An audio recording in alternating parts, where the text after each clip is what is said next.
What's up? Before you board your flight, where'd we get that incredible gnocchi? Hold up. Did you just call gnocchi gnocchi? No. You're at the airport. No way you can hear me. Actually, with my new Galaxy Buds 3 Pro from Samsung, I can hear everything. Now boarding. Gotta go. I'll bring you back some gnocchi. Tune into what matters using adaptive active noise cancellation with Galaxy AI. Get Buds 3 Pro now at Samsung.com. Galaxy AI features require compatible Samsung Galaxy phone and initial setup via Samsung Wear app. Today on CityCast Houston, high-speed chases were tearing through the streets of Houston so often that last year the Houston Police Department overhauled their pursuit policy to put a stop to the chaotic and often dangerous chases. But did it make a difference? Plus, we're talking about school safety as parents and students are on edge after threats were made on social media and even a few schools were placed on lockdown. And we say goodbye to some iconic and huge street signs. ABC 13 reporter Shannon Ryan joins me to talk about the stories you should know to start the week. It's Tuesday, September 17th. I'm Rahil Ramzanli, and here's what Houston's talking about. Shannon, what's up? Welcome back in. How are you? Raheel, thanks so much for having me. I'm great. How are you? I'm doing all right. It was an interesting weekend because we are in our second summer, as everyone's calling it, because our temperatures won't hit below 90 until like October 7th is what the average day is. So how was it for you enjoying this second summer, as everybody's calling it again? I know that cold front was so nice, and I was really hoping that it would stick around, but I think I've been in Texas a little too long for that to know that that's not going to happen, unfortunately. It was a good weekend. I wound up picking up some shifts, so I worked most of the weekend, and then my dog got dental surgery and got really sick after, so I spent most of it in the vet, but she's doing all right. Mildred is back eating chicken and rice today, so we're pulling through. How did you enjoy the weather? It was interesting. I was so excited that maybe we would have some cooler temperatures, but I was outside playing pickleball, and I wanted to update listeners. I had meniscus surgery 4 weeks ago. Everything is good with rehab, so it was nice to just get out there and move a little bit. I didn't play hard games or anything, okay? I just wanted to get out there and just feel like I can do something again instead of just doing the same physical therapy exercises, but it was good. No complaints at all. Oh, well, I'm glad you're feeling better. As soon as I mentioned Mildred's surgery, I immediately thought of you and your meniscus. So I'm glad to hear that you are on the road to recovery and back pickling. Yeah. Hey, let's get into our big story to know about this week. What do you got for me? I think this past weekend, at least for me, the big story that I covered, unfortunately, is the case of Karen Miles. So she was 61 years old. They thought vanished from her senior living complex in Missouri City. They recently found her remains, and charging documents show that she was held at gunpoint in the parking lot of her senior living facility. She was a FEMA employee. Her family says she often left before dawn when it was still dark out. And they since charged a man for capital murder and aggravated robbery. They actually found him driving her car, and they say that her car had stolen plates. And now it's come out that he was a person of interest in at least one other similar case where somebody disappeared along with their car. Oh my gosh, that is heartbreaking to hear. So what else do we know about the case right now? It is certainly heartbreaking to hear. So this past weekend, there was actually a prayer vigil. So I covered that. The suspect, Devontae Clark, he's 29 years old. He's in the Brazoria County Jail. He'll soon be moved to the Harris County Jail, but I did check this morning, and he's still in Brazoria County. And you had a chance to speak with family and friends, right? What do we know about Karen Miles? Yeah, she was described as light. She was quite religious. She was active in her religious community. But she was just described as kind of being the life of the party. Her family talked about how she always loved to document family celebrations, things with photos. And they mentioned how grateful they are now that they have those photographs to remember her by. Absolutely. We are thinking about the family, and we're thinking about her friends as well. Just a heartbreaking story. All right, I'm going to get to my big story, and this one is about HPD because a year ago, HPD made major changes to its pursuit policy. Basically, when and how officers are supposed to engage in high-speed chases. They banned officers from going after drivers for minor traffic violation and misdemeanors. The exception was that if it was an ongoing investigation or for vehicles with missing or stolen or mismatched license plates, then they could pursue them. And the whole reason for this change was because HPD had a huge number of high-speed chases, over 1,600. Well, now we have new details thanks to the Houston Chronicle if this was an effective policy change. And it's really a mixed picture because, yes, the number of high-speed chases has dropped dramatically by about a third to just over 1,000, but the chases are still very dangerous, Shannon. In fact, a larger share of the chases have caused an injury or even death. No, and that's certainly something that we've covered time and time again. And the Houston Chronicle, again, they did a great job on this. Our partners there found that a third of victims are innocent bystanders. Mm. And that's something we've seen before. And it's heartbreaking. So I'm glad that this is an issue that they're addressing. It certainly needed attention. And hopefully things are headed in the right direction, that we'll just see fewer deaths on the roadways as a result of this. Yeah, and the other thing I wanted to bring up with a policy change like this, or just any policy change, this is just a general picture thought, okay? We often get so hung up on the first policy being the solution, and that's it. We have to understand that, like, okay, this is the first set of numbers. How are we going to adjust? What's the next policy change? Like, we don't have to stick with the initial policy that's put into place. I think we have to start looking at these changes as what's going to be the next iteration? How can we lower this even more? It's not going to be a perfect solution. Exactly. And I think as the data has showed us, this isn't perfect, but it is progress. And hopefully as they continue to fine tune that policy, we will see fewer deaths. In that Houston Chronicle story, they spoke to John Ferris, who is the founder of Pursuit for Change, which is an advocacy group that pushes for safer police chases. And he was talking about solutions, right? And that's what I want to know. Like, what other solutions are out there? What else can we implement? And one of them is using license plate scanning technology more so they can identify drivers and track them down later. The other one is going back to who exactly do you chase? And Ferris recommended that you pursue people suspected of violent crimes or serious crimes in progress, such as bank robberies, so that could lower that chase number down even more. It definitely makes sense because a lot of the chases that we've covered were over really minor things previously before this policy was enacted. And then you see the person involved, innocent bystanders all die over something really rather trivial. Are you looking for some more culture and art for your social calendar this fall? Then check out the Moody Center for the Arts at Rice University. They have a new fall exhibition by internationally renowned artist Do Ho Suh on view in the Moody Galleries Tuesday to Saturday, 10 a.m. to 5 p.m. And throughout September, the Moody is celebrating new public artworks. You can see new work by Karen Olivier and Rafael Lozano Hammer, and you can even meet the artists at their public receptions.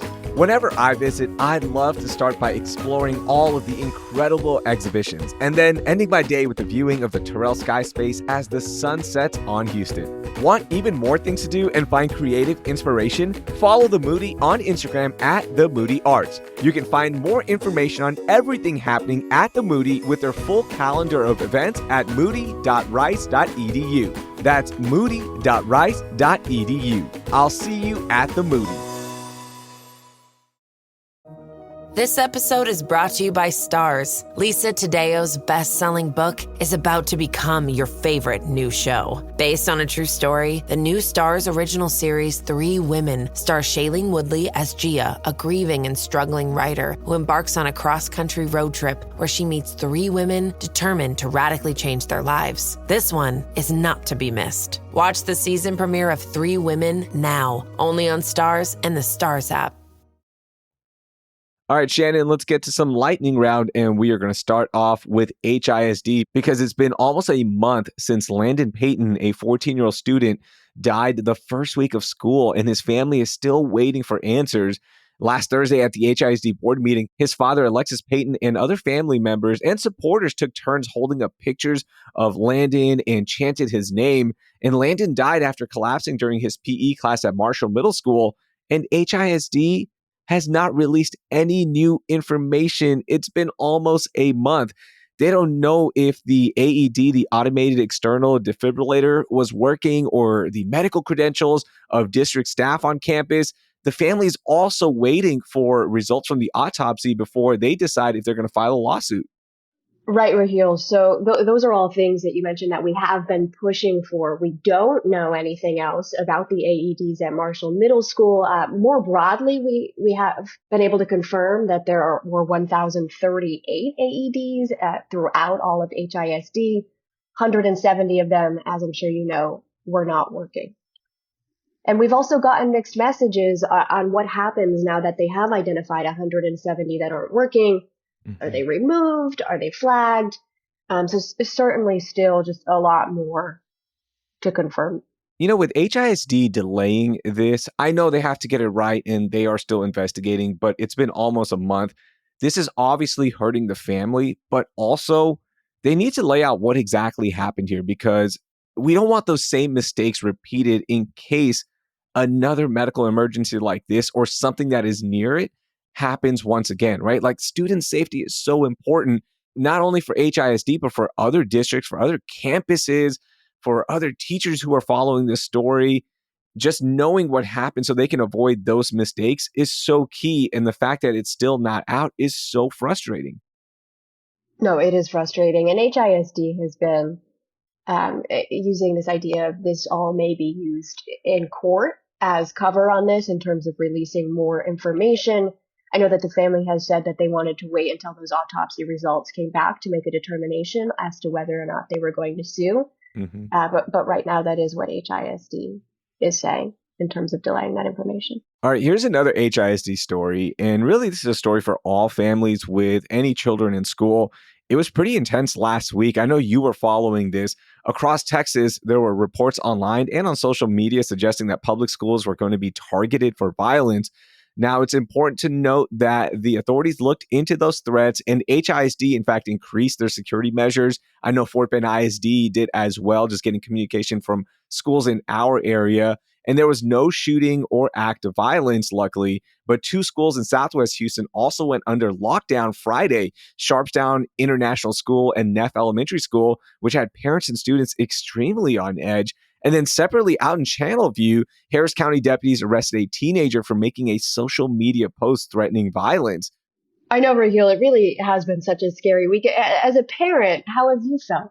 Shannon, it's scary. And not only just because of last week and all these stories and reports, it's always scary for me as a parent, right? Like every day, it's always in the back of my mind. No, and it's my best friend is a teacher, and I talked to her about this because they've had lockdowns at her school before, and even just explaining to kids what's going on and the idea of them also fully comprehending what's going on at such a young age, it's just such a difficult thing. It breaks my heart that kids are even having to deal with this because I feel like when we were younger, we really didn't have this. This is sort of a new phenomenon. Unfortunately, It's just we've seen gun violence in schools explode. I brought this up on a previous episode about how do you talk to children about gun violence, about school violence, right? And the fear of it. And I actually talked to a few teachers at my daughter's elementary school and just kind of learning how are they talking about it, right? My daughter's in the 4th grade. So I asked her teacher, like, what do you tell her so we can kind of repeat the same things, right? And she basically told me for the 4th graders in her class, when they do lockdown drills, they're saying that, look, somebody's coming in to hurt you and me as a teacher. We have to follow exactly what I'm saying as a teacher so nobody gets hurt.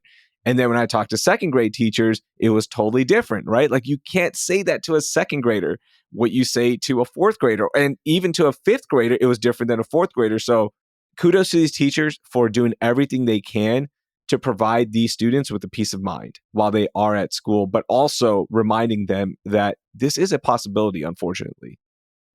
Raheel, after you had those conversations, how did you bring those back into your home? How do you talk to your own kids about this? Oh, we talked to my oldest daughter about it. And the best thing you can do is make sure that you're safe, that your classmates are safe, and you're listening to your teacher because these drills are so important to make sure that nothing happens if this incident were to ever arise. So you have to be on top of it. And, she understood and she gets it because they're at this age now in the fourth grade that her classmates are talking about it. They're saying the terms school shooting, right? In third grade, her classmates were never saying those words, but they are saying those words now. And, this is something that parents across the listening audience, they're dealing with. This episode is brought to you by Polestar. Time is luxury, which is why Polestar spent so much time designing the Polestar 3, their luxury electric performance SUV. It's designed to go further with up to 315 miles of range and immerse you in a unique listening experience powered by 25 speakers. Your favorite daily news podcast has never sounded better. All to make the time you spend behind the wheel of Polestar 3 the best time of your day. Book your test drive at Polestar.com. What's it like to trade crypto on Kraken? Let's say I'm in a state-of-the-art gym surrounded by powerful-looking machines. Do I head straight for the squat rack? I could, but this gym has options like trainers, fitness pros, spotters to back me up. That's crypto on Kraken. Powerful crypto tools backed by 24/7 support and multi-layered security. Go to Kraken.com and see what crypto can be. Not investment advice. Crypto trading involves risk of loss. Cryptocurrency services are provided to U.S. and U.S. territory customers by Payward Interactive Inc., PWI, DBA Kraken. View PWI's disclosures at kraken.com/legal/disclosures. All right, the last story I have for you in Lightning Round, we're going to break away from HISD, and I'm going to take you back and kind of age myself a little bit, because before Google Maps on our phone, we had to print directions from a website called MapQuest. And the reason I'm bringing this up right now is because when I was driving around as a high schooler, no street sign made me more confused at night than those iconic steel rings that hung over Galleria streets in Uptown. You know what I'm talking about, right? I do. So, okay, just to age myself as well, I also remember printing out MapQuest directions. Like we would all hover around the one computer we shared as a family in the kitchen and print out directions before we hit the road. So I didn't move here to Houston until I was older, so I didn't even understand that was sort of the purpose of these really dramatic street signs, because that's what these rings are. And I always just thought they were elaborate decorations. So when they had this event, I was asking my colleagues, like I thought that they were unveiling like a new decoration. I just thought they were sort of a cool halo for the street. And they had to explain it to me that no, this is just a directional thing. Yeah, those are just directional things. And that event that you're talking about, well, it was the final iconic street steel ring has gone down and has been replaced with an updated design, which, thank the Lord, features LED lights that light up those street signs, because you can finally see the street name at night. Oh my gosh, I used to hate driving in that area as a younger driver because I could never make out what the street was. So shout out to them for finally getting rid of them. I know they're iconic and stuff, but the new ones look really cool. And I love LED lights. I love that you can change the colors, all that good stuff. So yeah, it is an end of an era, unfortunately. Hey man, good news for teenage you. I'll take it. A win is a win. All right, Shannon, it is time for Only in H-Town, a story that could be funny, beautiful, heartfelt, whatever it is, but something that really speaks to our city and can only happen right here, only in H-Town. What do you got for me? When my dog had her whole dental drama, I don't know if do you guys have a family pet? I do. I have a dog, a 12-year-old dog named Bane. Okay, so you know how expensive a vet care can be. Yes. So little dogs are notorious for having super bad teeth decay. I adopted my dog a few years back. She already had bad teeth decay. Most of the vets I saw wanted like $5,000. So I looked up affordable, yeah, right? So I looked up affordable dental cleanings, extractions near me, and I found Palm to Paws Veterinary Clinic. And these folks are wonderful. They run a low-cost veterinary clinic open to the community. They're great. It's just one vet in there and then a bunch of vet techs who help out. And they actually have like a cat colony, which is really cool. So all the stray cats in the neighborhood, yeah, they've built out like different structures for them. All the vet techs are always out there. They're petting them. They're feeding them. They at one point had to put up a gate because people in the community saw this and how wonderful they were with stray and injured animals, that they said they just started dumping animals at the clinic and they ran out of space for them. But I do think that it's a story that really speaks to the heart of Houston, because there are all these stray animals in our city. That's an issue we've talked about a lot. And it's really just a good example of people doing what they can to take care of each other. Yeah, especially with shelters getting filled up. I know every once in a while we'll see like we have to clear the shelters because there's just no more room left across the city, not in just one particular area. So to see somebody else step in and have a place for strays, that's beautiful. And that is the spirit of Houston. You talk to these vet techs and they're all so kind and they've adopted like as many cats as humanly possible. Oh, You talk to them, they've got like 5 cats, 2 dogs. But again, it's just we just don't have the space for the scope of the problem. So I think that it is really cool that they've established this outdoor system to help as many as they can. And they will spay and neuter stray animals, put them back out, and still take care of them as they live outside. all right, Shannon, I'm going to get to my only in H-Town. And this is a celebration of Houston's first ever enclosed mall with air conditioning, Sharpstown Mall. Now, that was 63 years ago. It's no longer called that, but it's called Plaza Americas. And the Houston Chronicle's Catherine Fesser wrote a beautiful story about how the mall is thriving when so many other malls are struggling or closing. Now, at Plaza Americas, they have an 80% occupancy rate and they get about 3 million shoppers a year. And the best part, it's full of mom and pop businesses instead of chain stores. And that is so cool to hear that malls can survive without those huge anchor stores provided by national retailers. Raheel, that is so cool to hear. At a time where so many malls are failing, what did they attribute that success to? Is it the fact that people were drawn to this idea of a mall being full of local businesses? What is it? Yeah, that's exactly it. And they went all in on their community and they built that mall around the community, right? There is a huge Latino population in that area. And they doubled down and said, yes, let's provide a space for all of these businesses so the community can thrive. And I love seeing this because that mall holds a special place in my heart. Growing up, I have so many great memories, like meeting some members of the 94 Rockets after they won a title because they were doing a meet and greet. Grabbing lunch there and spending all my money that I just made working at my dad's perfume store right down the street on Harwin. So I love that Plaza Americas is thriving and it's a big anchor for the community there. So this is really cool. Raheel, we certainly are aging ourselves talking about how like the local mall was the Yeah, place to be after school because it's so true. It it was like was. that was like the big social meetup at the end of the day. Oh gosh, I want to go back to my childhood and just walk the malls one more time with the money I have now. Wouldn't that be nice? Like just walking around going, oh, I can just buy this. This is cool. Instead of, I have to work 5 more Sundays to buy this t-shirt. Oh. No, there is nothing that I want more right now than to be blowing my waitressing money at Bath and Body Works, sniffing all the lotions. So totally with you. Absolutely. That was a lot of fun. Thank you so much for taking time out and joining us. Raheel, thank you. Always fun. That was Shannon Ryan. You can watch her on ABC 13 and on abc13.com. Did you enjoy this episode? Please share it with the last 3 people you texted. And be sure to rate and review us wherever you listen. Want even more Houston news? Subscribe to our daily newsletter, Hey Houston, with the info in our show notes. Thanks. That will do it for today. I'm Raheel Ramzanali. Thank you for listening, and I hope you learned something new.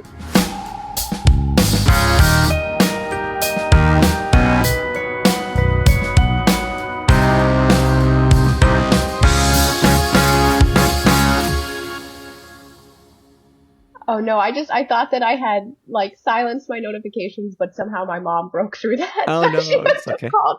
I thought do not disturb. So she must have called twice, so I didn't know if it disrupted things. Sorry about that.